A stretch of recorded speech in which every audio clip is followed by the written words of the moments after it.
Hello booktubers, my name is Lauren, you're watching Dreams Books Courage, and today we are going to be doing my May TBR. If you guys watched my April wrap-up, then you know that I read 7 books last month. So this month for my May TBR, I'm going to have 7 books listed, though these might not be all the books I read, or I might not read some, since 4 out of 7 of these books are actually new releases that I have not yet received, but I have pre-ordered, so I'm hopefully going to be getting those books this month and being able to read them within the month of May. Either way, this is just going to be such an exciting reading month, so let's go ahead and start talking about these books. So the first book that I'm reading in the month of May is The Bookstore by Deborah Myler, and this book is a bit out of my comfort zone, but I am really enjoying it so far.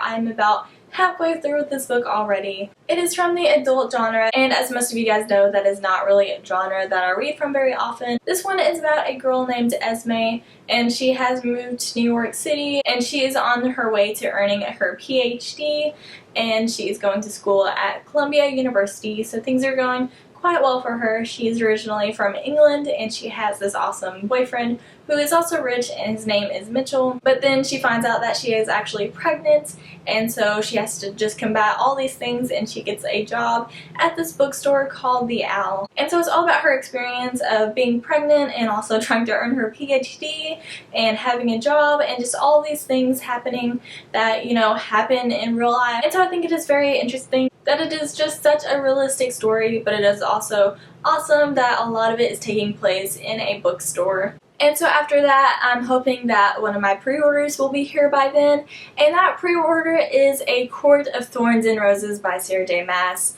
This is one of my most anticipated reads for 2015, and I am so excited to finally get my hands on it. Sarah J. Maas is one of my favorite authors, and this is a new series that she is starting. Honestly, I don't know very much about this series, except that it is going to be a Beauty and the Beast retelling, and Beauty and the Beast is my favorite Disney movie, and so I'm super excited about it. I don't really need to know more about the book just because it is by Sarah J. Maas, and I will read whatever she writes. But I have heard awesome reviews on this book so far, and the cover is beautiful, and I'm just so excited to finally get my hands on this book and to really see what it's all about. After that, I'm going to be picking up a book that has been on my TBR shelf for quite a while, and that is Popular by My Bandwagon. And this book is a memoir that is written by a girl who's only like 15 years old, which is crazy to me, but she decided to pick up this manual from like the 50s on how to be popular, and so she decided to use those same rules in modern day and to see how that really plays out. It looks like it'll be quite interesting to just kind of see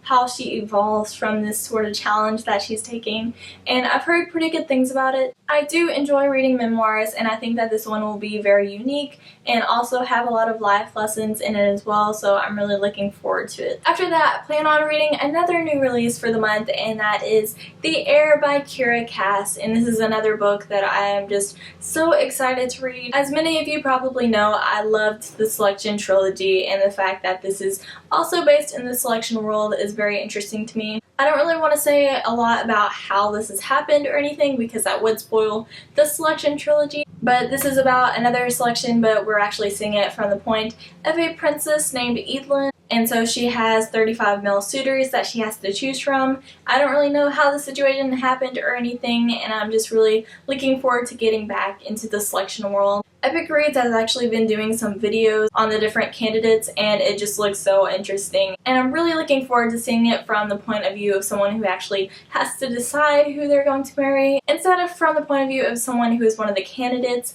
So this is definitely going to be very interesting. I'm really looking forward to just all the pretty dresses and the guys, and it all just sounds like an awesome time. And then I'm planning to pick up another book that has been on my TBR shelf for quite a while, and that is The 10th Circle by Jodi Picoult. And this cover alone is quite intriguing. I've never read anything by Jodi Picoult, but a lot of people will love her books. This is about a girl who has a very protective dad who is also a comic book artist, and then she kind of falls in love with a guy that I don't think her dad wants her to date.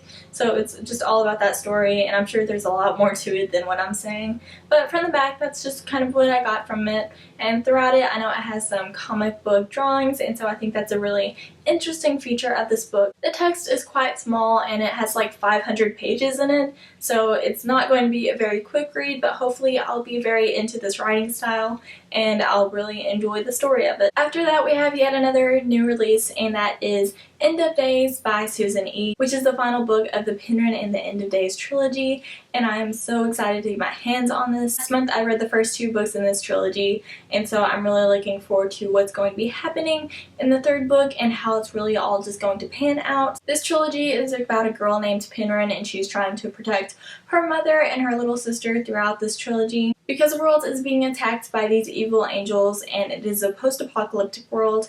And she ends up banding together with this angel named Rafi, who has lost his wings. And just all sorts of things happen throughout this trilogy, but it is so good. The writing style is amazing. Penguin is just an awesome character to read about. And it also has elements of humor mixed with this post-apocalyptic world. And I think that it is definitely worth the read, so I definitely check out this trilogy, especially since the final book is coming out this month. The final book that I am planning on reading in the month of May is P.S. I Still Love You by Jenny Han. And this is actually the 2nd book in a duology, the first one being To All the Boys I've Loved Before, and I read that one last month, so I'm really looking forward to the 2nd one. The first one kind of left off on a questionable note, so I'm really looking forward to seeing how things are going to end up. The first one was so cute, and it had such an awesome family element. Obviously, I can't tell you very much about the 2nd whatsoever. I don't even really know what's going to be happening. I'm just looking forward to going into this book without really knowing anything about it. But I would definitely suggest that you read the first book. It is one of my favorite contemporary books, and it was just so sweet, and the writing style is really incredible, so I think that a lot of you would definitely enjoy that, and I am so excited to see how the relationship between Laura Jean and a guy ends up. Thank you guys so much for watching this video. I would love to know what you guys are reading down below, and also if you're going to be reading any of the books that I'm going to be reading as well. And so now I'm gonna go get back to reading.